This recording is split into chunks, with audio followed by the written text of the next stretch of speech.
soy santiaguino, pero ya vivo en Antofagasta hace unos casi 10 años. Nos vinimos con mi familia a una experiencia que era nueva en ese momento para mí, que era ir a trabajar a la minería, ¿no es cierto? A Minera Escondida, donde estuve en la suerte de poder trabajar como vicepresidente de Asuntos Corporativos durante 7 años, donde me tocó, ¿no es cierto?, una muy rica experiencia, no solo en las tareas profesionales que tenía y el conocimiento de la minería, la operación y mucha gente interesante, sino especialmente un relacionamiento con la comunidad y dentro de la comunidad, ¿no es cierto?, todo el tema cultural y poder desarrollar varias cosas que yo diría que nos dejaron bien contentos. A ver, yo creo que lo primero que hay que reforzar y reactivar con fuerza el sector cultural y creativo, incluso antes de lo económico, que es clave y que es vital, porque las personas necesitamos de más cultura, de más arte, porque hemos estado en un periodo, como decía, de congelamiento y de temor, de incertidumbre, de estar como nunca en la vida, por lo menos en las generaciones que nos toca estar en este momento, en esta pandemia, sin actividad, sin mayor contacto con otros. ¿Ah? Y por eso también los temas de salud mental y otros, y no hay duda que la cultura, la producción cultural es una manera de desarrollar nuestros sentimientos, desarrollar el alma, por decirlo de alguna manera, pero también la mente. Así como el deporte buscó su espacio dentro de la pandemia para poder salir y generarse, pero se hacía individualmente en muchos casos y el colectivo fue el que tuvo que esperar. Pero lo primero es reactivar en el fondo porque necesitamos más arte, necesitamos más poesía, necesitamos más música, necesitamos más teatro en este minuto para alimentarnos y para poder salir adelante de lo difícil que ha sido. Y por otro lado necesitamos consolidar, ¿no es cierto?, la arte y la producción artística en lo que han vivido, salir a flote de esta situación muy compleja, así que es muy necesario entenderlo como un apoyo extraordinario que debería tener este sector. La región necesita de su patrimonio, necesita de su cultura, necesita de su tradición, necesita de ese intercambio, necesita de esa realidad. No podemos hablar de desarrollo de una región, menos de una región que, entre comillas, ha tenido una vida normal con algún nivel de aislamiento, sensación de aislamiento, que nos da el desierto, que nos da la distancia de algunos otros polos del país, digamos, y otros, donde hemos tenido a veces el problema que la gente empieza a crecer en el mundo artístico y termina yéndose de la región, a Santiago o a otros lugares, pero yo estoy muy positivo de que muchos de ellos vuelven. Y vuelven, y a veces no solo vuelven, sino vuelven y empiezan a hacerlo desde acá. Y desde acá yo genero esa capacidad y puedo ir a otras partes. Puedo ir perfectamente a Italia sin necesidad de haber pasado por Santiago. Puedo ir a España, digamos, en el mundo del teatro e intercambiar saltándome Santiago. Pero también puedo hacer cosas en Santiago. Ese concepto que los nacionales de Santiago también es un concepto un poco limitado. Entonces yo creo que para que la región tenga un nivel de desarrollo primero tiene que ser armónico, tiene que ser integral y en eso la cultura, las artes y toda su producción deben estar en el plan. Ahora, ¿cómo avanzamos en eso? ¿Cómo hacemos que el sector privado haga un mayor aporte en eso? Bueno, creo que ahí un elemento clave es que esto tiene que ser de a tres, o al menos de a tres. El sector público tiene que estar presente, el sector público, el sector privado y las organizaciones culturales y las organizaciones, uniéndolo a la lógica de organizaciones de la sociedad civil, ¿ya? Porque en el fondo a veces, y ha ocurrido en algunos años, que se separaba. No, tú estás con aporte de privado, entonces no puedes, no le vamos a dar recursos desde el Fondo Nacional de Desarrollo Regional, digamos, porque ya tienes resuelto tu problema. Y al revés, o sea, la riqueza estaría en que haya, primero, el órgano público debiera tener ciertos lineamientos, cierta orientación de ese desarrollo, a la cual los creadores, los productores culturales van a hacer su aporte desde esas líneas. Y la empresa lo que viene a hacer es unirse. En el fondo es la manera de confirmar su disposición a colaborar con esa mirada de un gobernador regional, hoy día de un alcalde, pero hacerlo juntos, porque cada uno aporta cosas distintas. Entonces siempre miramos los recursos, sí, son claves, son importantes, pero en una lógica, yo diría, más de una alianza lo más amplia posible. Eso yo diría que también ayudaría a las empresas a hacer más fácil la evaluación de los proyectos, ¿ya? Porque va a haber en cierta manera una revisión o una mirada antes y ya las personas que llevan años en el mundo cultural desgraciadamente han tenido que pasar por cuántas bases de concurso, por cuántos sistemas de fondos concursables que van haciendo una cierta práctica y ahí hay que ver cómo apoyamos a los más jóvenes, especialmente los que están partiendo en estas líneas también. porque en el fondo entre comillas, se pelea por los recursos que siempre son limitados, especialmente los recursos del gobierno regional, del 2% de cultura, los recursos, ¿no es cierto?, de algunos municipios, ¿ah? Pero también yo he visto que había una sinergia y una acumulación de experiencia y podemos ver que hay una serie de proyectos que ya van en su 10ª versión, 8ª versión, y eso significa que hay un aprendizaje, que hay una continuidad, que se ha sumado más gente, que también la gente los valora, digamos.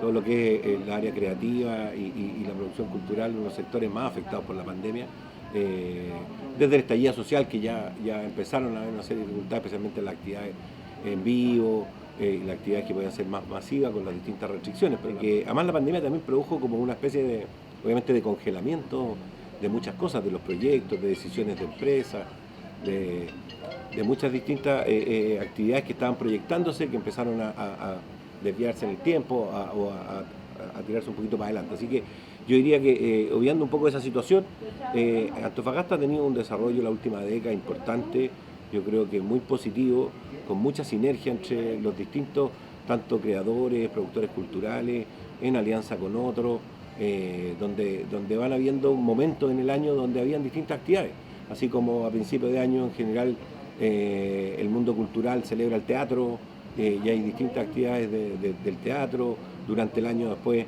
hay permanencias en los temas de la música especialmente, así como las artes visuales en cierta época del año, y otras disciplinas artísticas que van teniendo como sus momentos, siguiendo también el calendario y la naturalidad que esto tiene. Así que yo estoy optimista que ahora hay que hacer un empuje, digamos, especial para retomar lo que se venía haciendo y lograr en el fondo seguir ese camino que empezó, yo diría, hace un poco más de una década. Bueno, el tema de las donaciones culturales es un tema muy importante para el sector productivo, artístico y cultural, sin duda. Aún no es lo suficientemente conocido cómo operan estas leyes, a veces se ven como muy complejos, y en realidad lo que es llamado en su momento la ley Valdés de donaciones culturales ha tenido muchos avances desde que partió, me refiero en términos de su proceso. Realmente no es un proceso tan complejo como a veces se mira afuera, y hay muchas productoras, grupos creativos, organizaciones, corporaciones culturales que ya hace bastante rato que saben generar los proyectos y hacerlo de una manera que pueda entrar dentro de la ley Valdés. Ahora, ¿cómo lograr que las empresas se sensibilicen y aporten más? Bueno, no es solo no hay un eslabón solamente en ese proceso, es algo que hoy día tiene por un lado que ver con cómo acercamos a las empresas a la comunidad. Creo que ahí hay una tarea también no es fácil, especialmente para muchos grupos culturales, cómo llego a la empresa, a quién contacto, tengo un conocido, tengo un amigo, no hay una manera en general muy fácil a veces de comunicarse con las empresas, ¿ah? Y si no también lo histórico ha sido como estar persiguiendo, entre comillas, a algunas personas, tratando de mostrar, generar un contacto, y en ese sentido sería muy positivo que más empresas, porque hay algunas que lo hacen, más empresas tuvieran, más que tener una sensibilidad, entendieran la importancia que tiene el sector cultural en la vida diaria de la comunidad, ¿ah? En la que son parte, en el caso de las empresas mineras, digamos, la importancia que tiene pensando en sus trabajadores y sus familias, lo importante que es que haya un desarrollo en este mismo lugar donde tú estás generando tu operación. Y ahí, por un lado, está, a mí no me gusta hablar mucho del concepto como de responsabilidad social, que a veces tiene que ver como con sentir que pagan lo que debe, sino más bien entender desarrollo. O sea, hay una tarea de desarrollo donde esos recursos, para proyectos grandes, medianos y también para proyectos pequeños, pueden darle vida a acciones que pueden ser muy importantes para una comunidad, pero además van a retroalimentar a la misma empresa a través de sus trabajadores, a través de la visión que las mismas personas de esa comunidad, de esa ciudad, van a tener de esa operación, en el caso de una minera. Pero también debería ocurrir con otras instituciones. Una vez se pregunta por qué el mundo financiero, por qué el mundo del retail hace alguna actividad y tiene algunas cosas en ese sentido, porque tiene una exposición fuerte con el público, entonces se vincula. Pero ahí hay un campo de acción muy grande de sensibilización que yo diría que tiene varias líneas más, y una de ellas va asociado a los tipos de proyectos. ¿Ah? ¿Cuáles son esos proyectos?